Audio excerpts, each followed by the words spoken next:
नमस्कार विद्यार्थी मित्रांनो, आपल्या डबल ओ अकॅडमीच्या ई लर्निंग प्लॅटफॉर्मवरती तुम्हा सर्वांचं सहर्ष स्वागत असणार. आरोग्य विभाग पदभरती 2026 याच्यामध्ये आपण एमपीसी पॅटर्न नुसार काय बदल झाले ते व्हिडिओच्या माध्यमातून पाहिलंच. त्याचबरोबर यामध्ये आगामी जी काही होणारी नवीन पदभरती असणार याच्यामध्ये पुस्तक यादी कोणती असणार आहे, त्याचबरोबर पेपर पॅटर्न कसा सांगितला जातो, पात्रता आणि त्याचबरोबर वयोमर्यादा या सगळ्या बाबतची माहिती या व्हिडिओच्या माध्यमातून आपण जाणून घेणार आहोत.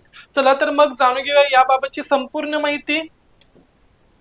तत्पूर्वी आमच्या डबल ओ अकॅडमीच्या ई लर्निंग प्लॅटफॉर्म वरती ह्या सर्व ज्या काही बॅचेस आहेत ह्या बॅचेस वरती एक खास ऑफर चालू आहे आणि ही ऑफर म्हणजे 3,333 रुपयांमध्ये काय असणार आहेत तर ऑल बॅचेस तुम्हाला काय करता येणार आहेत तर जॉईनिंग करता येणार आहेत. आणि याची खासियत म्हणजे ही फक्त 4 महिने 6 महिने किंवा 1 वर्षभरासाठी नसून लाईफ टाइम काय सांगितलं जाते तर लाईफ टाइम साठी तुम्हाला काय देण्यात येणार आहे तरी बॅच देण्यात येणार आहे, ज्याच्यामध्ये अंगणवाडी सुपरवायझर असेल, एएनएम, जीएनएम, स्टाफ नर्स असेल, टीईटी, औषध निर्माता, जलसंपदा, नगर परिषद, एफडीए, एलएसओ, आरोग्य सेवक, सेविका, त्याचबरोबर तलाठी भरती, स्वच्छता निरीक्षक, एमपीडब्ल्यू, सॅनिटरी इन्स्पेक्टर, पशुसंवर्धन, महिला बाल विकास इत्यादी सर्व पदांचा याच्यामध्ये समावेश आहे. आणि सर्वच्या सर्व बॅचेस तुम्हाला फक्त आणि फक्त 3,333 रुपयांना ऑल लाईफ टाइम साठी काय असणार आहेत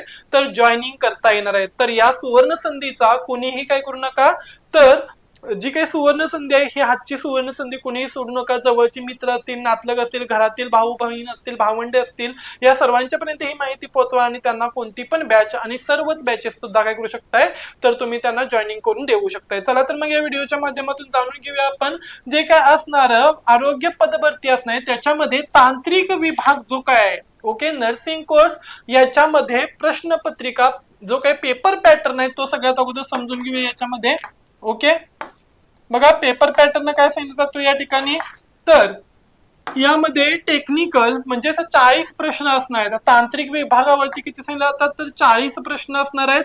टेक्निकल विभाग म्हणजेच हा विभाग परीक्षेत यश मिळवण्यासाठी सर्वात महत्वाचा आहे. यासाठी खालील पुस्तके कोणकोणती पुस्तकं वापरायची बघा, तर आरोग्य विभाग तांत्रिक डायरी काय असणार, आरोग्य विभाग तांत्रिक डायरी असणार आहे. याच्यामध्ये लेखक विकास सिंधलकर, विजयपथ प्रकाशन असेल. हा आरोग्य सेविका पदासाठी सर्वोत्तम तांत्रिक स्त्रोत मानला जातो. त्याचबरोबर आरोग्य सेवा संपूर्ण मार्गदर्शक यामध्ये विद्या भारती किंवा के सागर यांचं प्रकाशन महत्वाचं. एएनएम कोर्स साठी पाठ्यपुस्तके एएनएम डिप्लोमाच्या पहिल्या आणि दुसऱ्या वर्षातील जे काही समुदाय आरोग्य परिचर्या आणि त्याचबरोबर प्रसूतीशास्त्र, मिडवायफरी, ओके, तर या विषयांचा मूळ आणि काय असणार तर पुस्तकांचे नीट वाचन करा. त्याचबरोबर दुसरा असणार अतांत्रिक विभाग म्हणजे नॉन टेक्निकल जो काय असणार सब्जेक्ट आहे याच्यामध्ये 60 प्रश्न असणार आहेत. मग यामध्ये प्रत्येक सब्जेक्ट 15 मार्कासाठी असणार आहे, ज्याच्यामध्ये मराठी व्याकरण 15 प्रश्न. मराठी व्याकरणासाठी आपण मोरा वाळंबे सरांचं किंवा बाळासाहेब शिंदेचं पुस्तक रेफर करू शकताय. इंग्रजी व्याकरण या ठिकाणी मराठीतून समजून घ्यायचं असेल तर बाळासाहेब शिंदे सरांचं पुस्तक वापरू शकताय. त्याचबरोबर के सागर पॅटर्न नुसार सरावासाठी टीसीएस किंवा आयबीपीएस आधारित काय असणार तर इंग्रजी विशेष मार्गदर्शक काय असणार तर ऑब्जेक्टिव्ह इंग्लिश पेपर असणार आहे. ओके, त्याच्यानंतर बघा सामान्य ज्ञान जीके याच्यासाठी तात्यांचा ठोकळा महत्वाचा असणार, ज्याच्यामध्ये चालू घडामोडी आणि सर्व विषय जसे की इतिहास, भूगोल, नागरिकशास्त्र आणि मूलभूत तयारीसाठी एक सर्वोत्तम ठोकळा आहे. ओके, पोलीस भरतीपासून ते तलाठी भरतीपर्यंत आणि पीएसआय पासून ते एसटीआय आणि काय असणार क्लास 2 पोस्ट पर्यंत भरपूर जण या पुस्तकाचा रेफरन्स घेतात. चालू घडामोडी सिम्प्लिफाईड घेऊ शकताय, यशाची परिक्रमा घेऊ शकताय किंवा पृथ्वी परिक्रमा सुद्धा वापरू शकताय. नसेल तर काय असणार आहे सिम्प्लिफाईडचा इयरली जो काय असणार ठोकळा, नसेल तर अभिनव प्रकाशनचा सुद्धा तुम्ही या ठिकाणी वाचू शकताय. बुद्धिमत्ता आणि गणित, ओके, याच्यावरती 15 प्रश्न असणार आहेत. फास्ट ट्रॅक मॅथ्स आणि बुद्धिमत्ता सतेश वसे सरांचा वापरू शकताय. ओके, ज्याला नितीन प्रकाशन असं म्हणलं जातं, किंवा अंकगणित व बुद्धिमत्ता चाचणीसाठी पंढरीनाथ राणी यांचं चैताली प्रकाशन सुद्धा वापरू शकताय. प्रश्नपत्रिकेचा संचाचा अभ्यास करायचा असेल, ओके, जे काही प्रिव्हियस इयर्स क्वेश्चन पेपर पाहायचे असतील तर टीसीएस आयबीपीएस पॅटर्न प्रश्न संचाचा काय करा तर एकदा ओव्हरव्ह्यू करून घ्या. यामध्ये आरोग्य भरतीचे पेपर सहसा ऑनलाईन पद्धतीने TCS किंवा IBPS मार्फत घेतले जातात. त्यामुळे के सागर किंवा यशस्वी प्रकाशनचा TCS IBPS पॅटर्न प्रश्नसंच तुम्ही विकत घेऊन स्वतःची सखोल तयारी करू शकताय. ANM आरोग्य सेविका पद भरती. आता महाराष्ट्रात ANM म्हणजेच ऑक्झिलरी नर्स मिडवायफरी म्हणजेच आरोग्य सेविका ही पद भरती परीक्षेचा पॅटर्न एकूण 100 प्रश्नांचा आहे. परीक्षेचा पॅटर्न बघा कसा सांगितला जातो, 100 प्रश्नांचा असणार आहे आणि 200 गुणांचा असणार आहे. यामध्ये वस्तुनिष्ठ बहुपर्यायी पेपर असून ती काही MCQ स्वरूपाची असणार, ती सोडवण्यासाठी आपल्याला 120 मिनिटे म्हणजेच 2 तासांचा काय असणार आहे अवधी मिळतो. अतांत्रिक विभाग यामध्ये एकूण 60 प्रश्न 120 गुणांच्या साठी विचारले जातील. तर म्हणजेच याच्यामध्ये लक्ष ठेवायचं मराठी व्याकरण, इंग्रजी व्याकरण, सामान्य ज्ञान, बुद्धिमत्ता आणि गणित हे सर्वचे सर्व 10 ते 15 मार्कासाठी येणारे काय असणार तर क्वेश्चन्स असणार आहेत. ओके. आणि टेक्निकल विभाग याच्यामध्ये एकूण 40 प्रश्न असून ते 80 गुणासाठी असणार आहेत. बघा इकडे पाठीमागे काय सांगितलं जातं तर नॉन टेक्निकल म्हणजेच अतांत्रिक विभागामध्ये 60 प्रश्न 120 गुणांच्या साठी. ओके.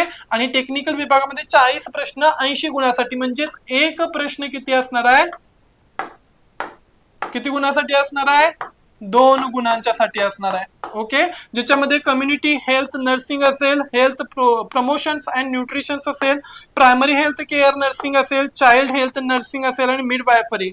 ओके. या सगळ्यांचा समावेश आहे. मुख्य ठळक वैशिष्ट्य. ओके. की हायलाइट परीक्षेचे माध्यम ऑनलाईन म्हणजेच CBT कम्प्युटर बेस्ड असणार आहे. प्रश्नांचे स्वरूप वस्तुनिष्ठ बहुपर्यायी असणार आहेत. एकूण प्रश्न 100, एकूण गुण 200, एकूण कालावधी किती असणार आहेत 120 मिनिटे म्हणजे 2 तास आणि प्रत्येक गुणाला किती हे असणार आहेत मार्क्स असणार आहेत. प्रत्येक प्रश्नाला 2 मार्क्स. नकारात्मक सिस्टीम म्हणजेच निगेटिव्ह मार्किंग सिस्टीम या ठिकाणी अवेलेबल असणार नाहीये. ओके. अतांत्रिक प्रश्न मराठी व इंग्रजी भाषेत असतील आणि टेक्निकल सब्जेक्ट सहसा इंग्रजी आणि मराठी या दोन्ही लँग्वेज मधून उपलब्ध करून दिले जातील. शैक्षणिक पात्रता माहित आहे आपल्याला, महाराष्ट्रात आरोग्य विभाग आणि जिल्हा परिषद या अंतर्गत निघणाऱ्या आरोग्य सेविका या पदासाठी आवश्यक असणारी पात्रता ज्याच्यामध्ये 12वी उत्तीर्ण उमेदवार मान्यता प्राप्त बोर्डातून 12वी उत्तीर्ण असावा. खास तर विज्ञान शाखा असलेल्या उमेदवारांना प्राधान्य. ANM कोर्स भारतीय परिचर्या परिषद मान्यता प्राप्त संस्थेतून 2 वर्षांचा सहाय्यकारी प्रसविका म्हणजेच ऑक्झिलरी नर्स मिडवायफरी ANM चा डिप्लोमा कोर्स पूर्ण केलेला असावा. नर्सिंग काउन्सिल नोंदणी ज्याच्यामध्ये उमेदवाराची महाराष्ट्र परिचर्या परिषद ओके काउन्सिल MNC कडे वैध नोंदणी असणे काय तर आवश्यक आहे. विशेष टीप शासकीय नियमानुसार या पदासाठी फक्त विशिष्ट ANM अर्हताधारक उमेदवार प्राप्त असणार आहेत किंवा BSc नर्सिंग किंवा उच्च अर्हता असली तरी या पदासाठी स्वतंत्रपणे ANM असणे बंधनकारक आहे. किमान वय 18 वर्षे पूर्ण असावे. कमाल वय 38 ते 40 वर्षापर्यंत सांगितलं. ओके. कमाल वय SC ST OBC म्हणजेच इतर जे काही अनुसूचित जाती जमाती त्यांच्यामध्ये 5 वर्षाची सवलत नियमित प्रमाणे. इतर आवश्यक अटी. लिंग हे पद प्रामुख्याने महिला उमेदवारांसाठी असणार आहे. ओके. त्याच्यानंतर भाषा ज्ञान मराठी आणि इंग्रजी या दोन्ही भाषेचे तुम्हाला उत्तम ज्ञान असणं गरजेचे आहे. 10वी आणि 12वी मध्ये मराठी विषय असावा. संगणक अर्हता म्हणजेच MACIT चा किंवा समकक्ष प्रमाणपत्र असणारा कोणताही कम्प्युटर बेस्ड कोर्स तुमचा या ठिकाणी झालेला असणं गरजेचं आहे. ओके. त्याचबरोबर तुम्हाला आणखीन याच्याविषयी काही माहिती हवी असेल तर स्क्रीनवरती दिलेल्या नंबरवरती तुम्ही कॉन्टॅक्ट करू शकता. आणि जाता जाता आणखीन एक ही जी काही बॅच आहे लाईफ टाइम साठी असणार आहे. तुम्ही सर्वांना तुम्हाला काय करू शकताय तर जवळचे मित्र नातेवाईक त्याच्यानंतर काय असणार तर एखाद्याची परिस्थिती वगैरे नाही तर अशा लोकांपर्यंत सुद्धा हा कोर्स तुम्ही पोहोचवू शकताय. ओके. त्याचबरोबर जर का तुम्हाला ही माहिती आवडली असेल अपडेट आवडले असेल तर लाईक करा शेअर करा आणि त्याचबरोबर सबस्क्राईब करायला विसरू नका. मागील व्हिडिओच्या माध्यमातून आपण कोणत्या ठिकाणी आता भरती निघणार आहे हे सुद्धा कळवण्यात आले. तर पटत नसेल तर त्या ठिकाणी जाऊन तुम्ही तो व्हिडिओ नक्की पाहावा. ओके. कोणत्या ठिकाणी आगामी भरती केली जाईल आणि कोणत्या ठिकाणी भरतीची प्रक्रिया चालू आहे ह्या सर्वाबाबतची माहिती आपण या ठिकाणाहून शेअर केलेली असणार आहे. ओके. अशीच आणखीन काही अपडेट्स युक्त माहिती घेऊन आपण पुन्हा लवकरच भेटू. तोपर्यंत धन्यवाद.